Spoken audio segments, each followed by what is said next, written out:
Hello guys, welcome back to the channel. Today I'm going to be breaking down my track Fyr, which I did together with my good mate Blickfelt. The track is a part of our EP called Skjemme, which is currently out on Basement Records. I will link it down below for you guys to listen to it, and yeah. So without further ado, let's just jump right into it. So, for this breakdown I thought I'd start with the kick. For this track I actually made my own kick. It sounds like this. It's a very nice subby kick sound with a lot of punch. I think this kick was made using Synthplant 2, which I had the trial for, and they had this really nice AI generative tool where you can drag and drop your sample and the synth will try to remake the sound. And I did this a couple times with my favorite kicks just to see if I could make my own and try to tailor them a little bit more towards my sound and what I like. So I ended up with a bank of around 10 kicks, which I can share with you guys if that would be of interest. So for the kick itself, in this track I chose kick number 4, which, as you heard, it's a very punchy kick.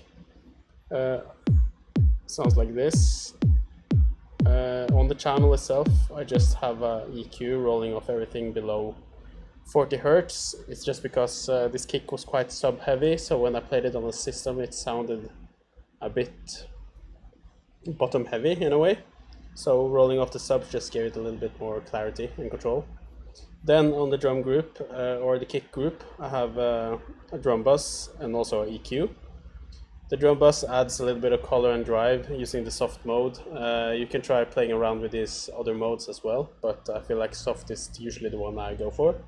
You can adjust the drive. I think this is just a default setting, and also I have the damp on the default setting. This just rolls off a bit of the high end on the kick, leaving some more room for the hats and other high frequency elements. Then I have a little bit of boom going on, and it's boosting around F sharp, which I think is the root of this track. I'm not really sure, but usually I try to keep this at the same as my root of the track, because this just makes it less muddy in the low end and keeps it playing in the same scale.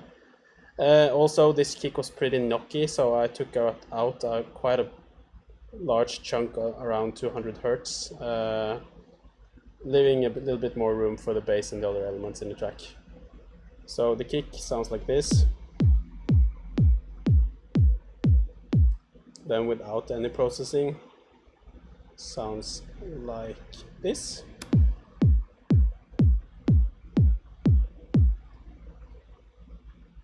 So not a huge difference, but just enough to make the kick a bit more punchy, and yeah, I think it just sounds better in the context of the rest of the mix. Moving on, we have the bass. The bass sound itself sounds like this.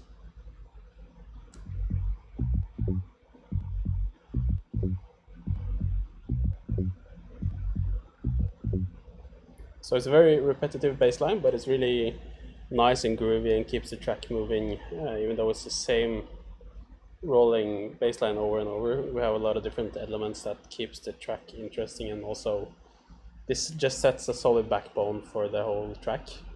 It was made using Sting by Box, which is a super nice Max for Live device, which you can use to generate bass lines. So for this I can just turn it on. I usually keep it in combination with a pitch or a scale device from Ableton, and I use the F sharp minor pentatonic on this one. So when you load up Sting, it just generates a bass line. And you just press this big smiley to generate a new pattern. So it's a lot of trial and error, but you just have to click it until you get something cool, and then go in and tweak whatever small changes you want to make. So moving on, the patch itself is pretty simple. It's operator using 2 oscillators, both of them set to sine wave. Both at the same octave, but I've chosen to just use the second oscillator a little bit just to FM the main oscillator, making the sound very dark and minimal. And I found that -13 is a very good starting point for me, especially when it comes to these minimal bass lines. So without it, it would just be a sine wave sound like this.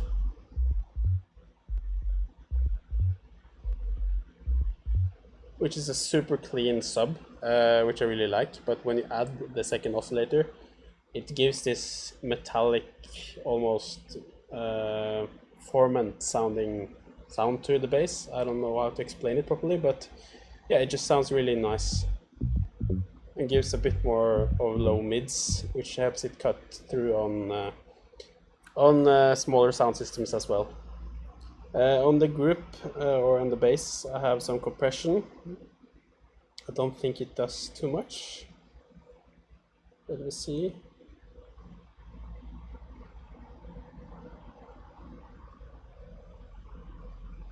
Okay, so it's an EQ and some compression and some saturation, it looks like. Yeah, so the compressor is actually not doing anything. It's just on there for some reason. Then into the Hot Tubes preset, which is a super nice preset for saturator in ID Ableton. It's really good, adds a lot of warmth to whatever you put it on. And then to an EQ where I roll off everything below 40 Hz again, dipping out a little bit of the low mids and rolling off everything above around 500 Hz as well. This is just to make some more room for the synths and other elements coming later on, and also I feel like it doesn't add too much from the bass and it doesn't take anything away. So yeah, I just like to roll that off. And then into a sidechain where I used just the compressor this time to sidechain to the kick and to leave room for them both to play together. So together they sound like this.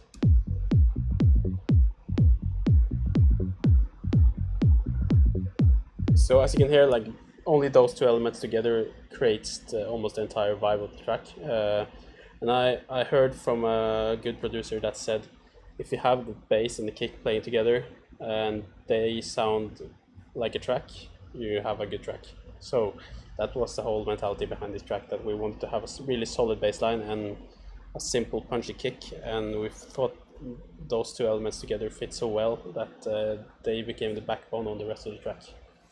And at the end I have a Redux, which is just used to add a little bit of texture. I boost the jitter all the way up. This creates some noise and some digital artifacts, so it sounds like this at 100%. So as you can hear, it adds a lot of buzz on top of the bass. Let's see. Just soloing the bass here.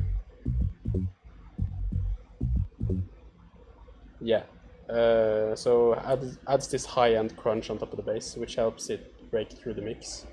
And yeah, just makes the sound a bit more interesting and a bit more analog, but I'd only have it at 10%, just to add some slight air candy for the listeners.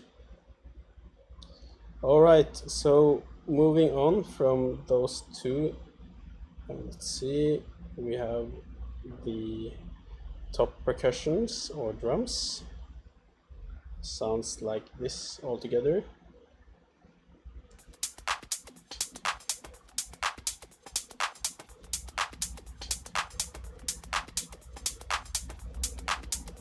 So yeah, a fairly simple grooving house groove right there. It's based upon layers of loops and some one shots. It's pretty simple, but it sounds really good. So this is the first loop, which I think is from Grant Nelson Garage Pack. It sounds like a mixture of drum machine and also real. But yeah, it gives a lot of swing and movement to the track. Then fairly standard 707 clap every second beat. So together with the kick sounds like this.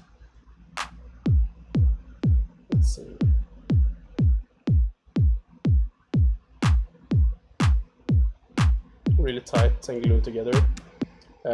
Again, I've used track delay, where I've delayed the clap 2 milliseconds behind the kick, so it makes up some room for the transients of both of them to hit.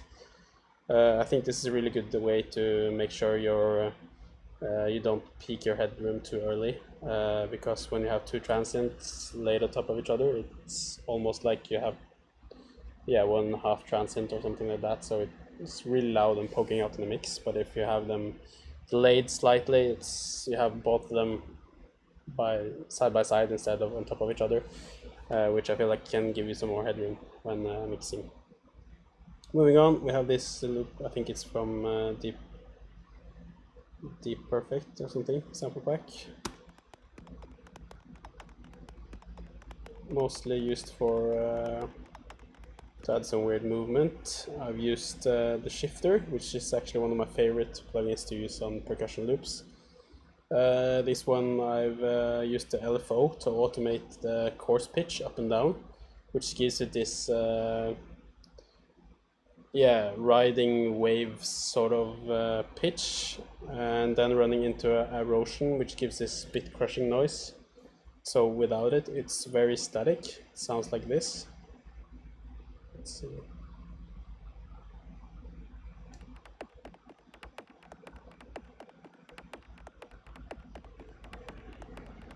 But with the shifter and erosion, it sounds like this. So it gives us a lot more tone and energy. And also it's a short slapback delay on it, on 29%, just to give it a bit more space and bear it a bit further down in the mix. Also, this volume is pretty low as well. Just to have it in the back, just helping the groove move along.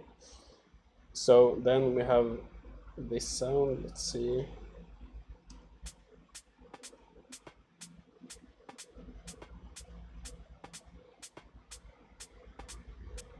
Yeah, fairly simple stuff. The thing is about these ones actually is that they're called groove assists, and I think they're from an old Wave Alchemy pack. And I really like using these ones when I'm stuck and I need some more inspiration, because these are already made and they have a lot of texture, they have a lot of groove, and also they have a bit of different sounds than what I usually reach for. So when I layer these into my drums, they get more life, and they also sound a bit more real, and it all glues itself together in a way, which I really like.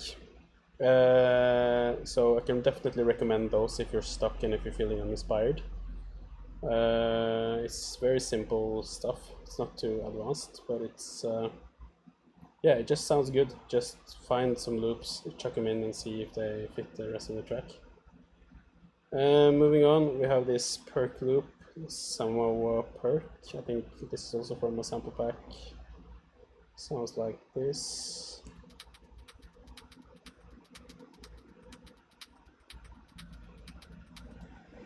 It's a rolling percussion loop. Very simple stuff as well.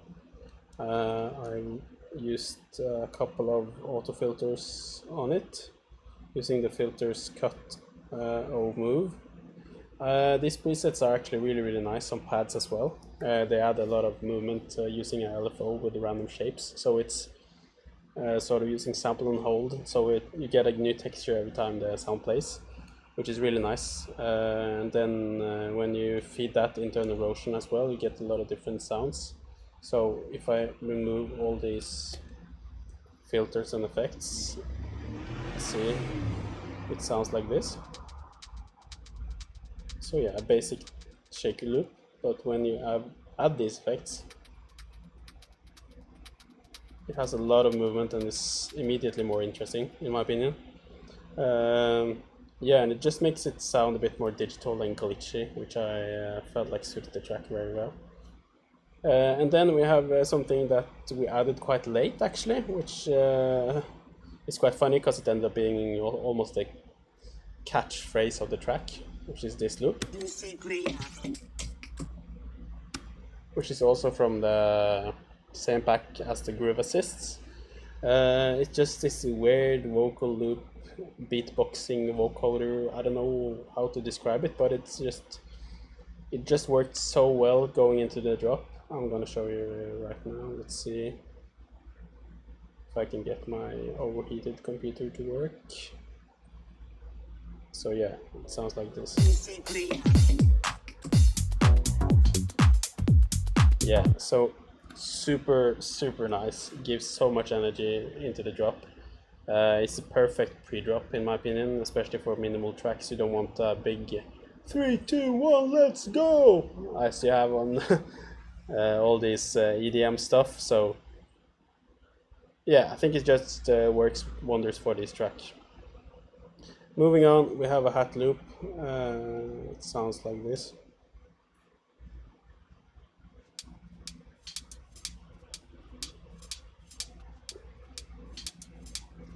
Yeah, super simple loop. I think this is one of the main loops you can hear in the track. Very simple processing as well, just a tiny EQ rolling off everything below 1000 Hz because we just wanted to keep the hats.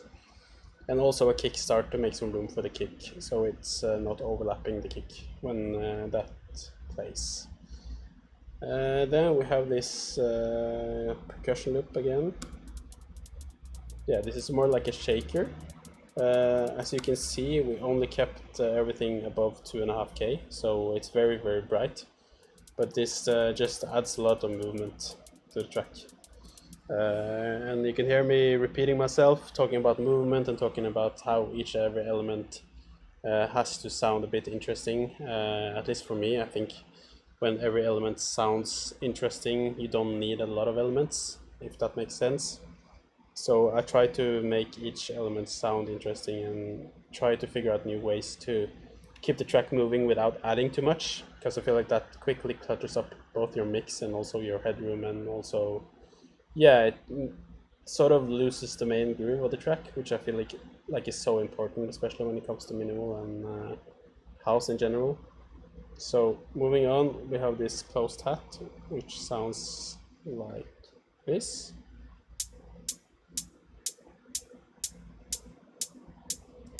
Very simple sound, straight out from the 808. I think it's from Ableton. I've used pretty hard EQ on this one, taking a huge dip at 8 or 7K. I think this was because the hat sound was super sharp.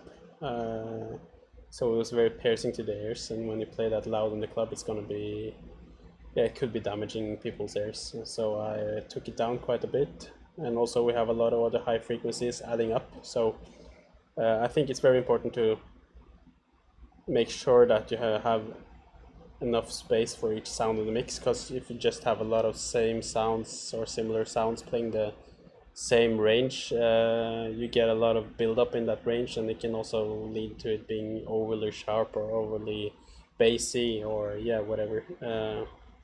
So yeah, keep that in mind when you layer stuff. Try to find different sounds and different textures. This is the open hat. Also a very simple sound from a drum machine. Here you can see I've cut off everything above 10K with a slight roll off, and then everything below 2.5K as well. So very shallow range on this hat, but I feel like it just fills out the space for the top percussions. Then for the ride, which sounds like this. Oh, actually this is not a ride, it's a rolling hat, where I am rolling this closed hat up and down. Very simple stuff, just to add some more movement. Again, you're gonna hear me talk a lot about movement in my videos, but I feel like that's such an important part of the minimal sound. Moving on, we have this cymbal loop. Super low in the mix. I think this is just to add some texture. Yeah, you can see only kept everything above 2.5K. Distorted it before EQing it very hard, so it's just there to make some background noise. So altogether they sound like this.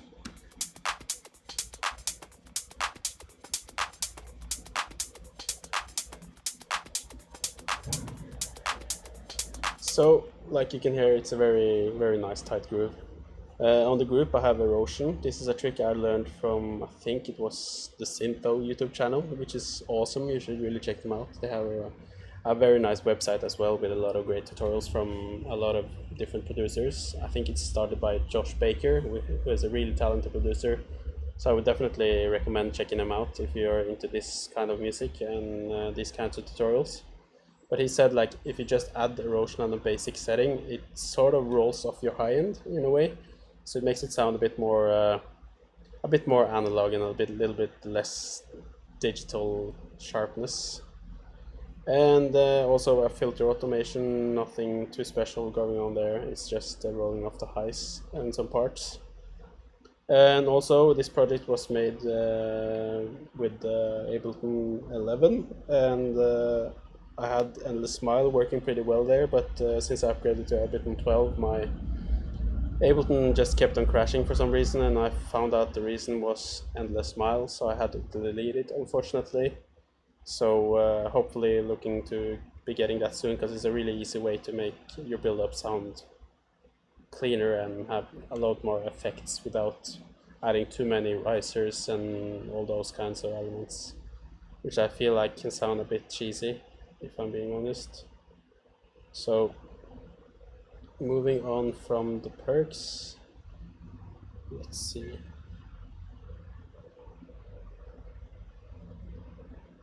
I'm sorry, my computer is super slow today. Okay, let's see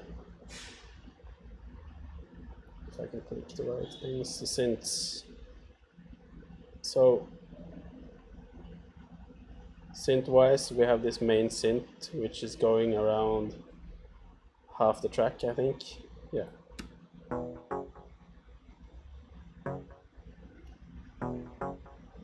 So it's a very simple sound, playing a power chord or a fifth. Super simple, as I said. Made with just a simple saw wave filter with a lot of resonance and an envelope controlling the filter to make it plucky. And then after that, it runs into an EQ, rolling off everything below 215 Hertz.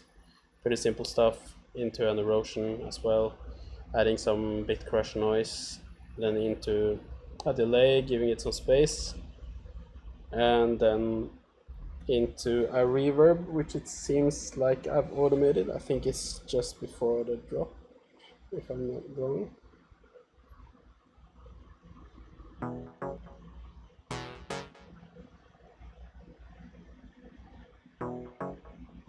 Well, I thought it was, but yeah, maybe I'm wrong. It's at least a reverb preset I made to make transitions and everything. It's fairly simple. It's just a big, large reverb going into an OTT and then into a auto pan to give it some movement if you want to. And it's running in parallel, so everything is 100% wet, and you could just control the rack with the channel volume over here. And moving on, we have the next synth, which is playing sort of a call and response together with the main synth. This is just a sample from the Chris to see sample pack. I felt like they sounded so well together.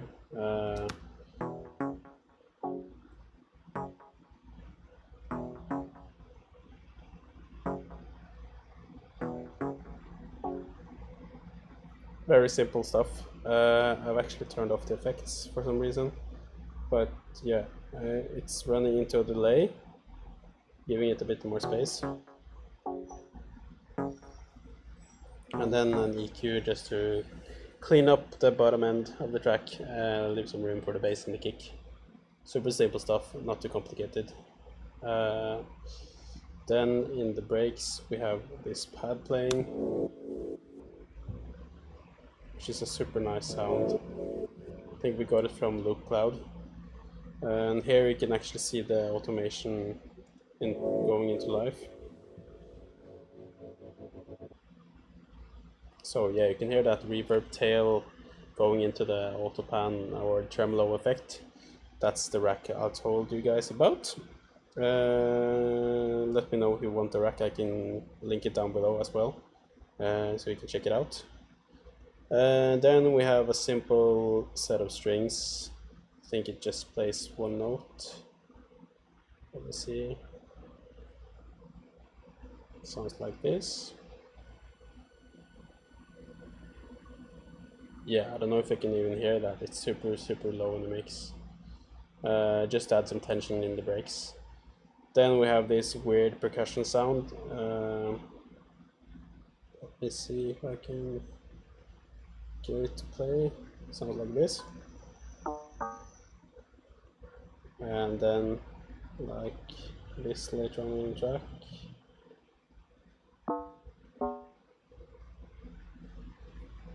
And then like this. So this is a very weird patch I made in Operator where I've FM'd a lot of different things together. I was very inspired by DeMarso and his sort of FM percussion sounding stuff. So I tried to remake one of the patches he has in one of his tracks just to see how close I could get using Operator, and I ended up with this really weird patch with a lot of glitchy different sounds, but I think it suits the track super well, and it added a bit of ear candy since the track is quite repetitive. I felt like it was a really nice addition to the track. Moving on, we have the effects. Let's see, I'm so sorry, my computer is super laggy today. I think it's because it's currently 25 degrees outside. Yeah, my computer is a bit overheated. In the breaks we have some effects as well. We have this, I think this is a crash. Let's see, or maybe this is a down sweep.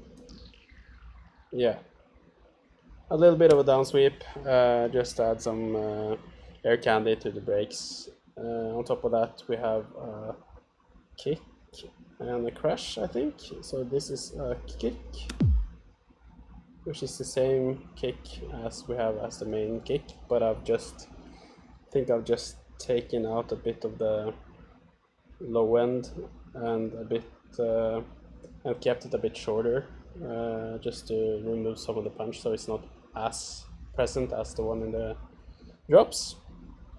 And then moving on, we have a crash playing on top of the kick just to add some energy. Very classic house, 909 crash, rolling off everything below 255 Hz. Super simple, but it works very well to add some energy. Yeah, as I've mentioned multiple times in this video, it's all about energy and how to build tension and how to release that energy in the drops. And I think if you have a lot of different elements with their own movement and sound and texture, the track automatically keeps moving in some way. So I would definitely recommend having different sounds, different textures, and just playing around, trying to see what sounds good to you. And then at the bottom we have a rain texture from a Jocko pack. Sounds like this. Oh, sorry, my bad. Sounds like this. So almost like a vinyl texture, which is how I used it in this track. You can barely hear it, but in the mix it just adds some glue.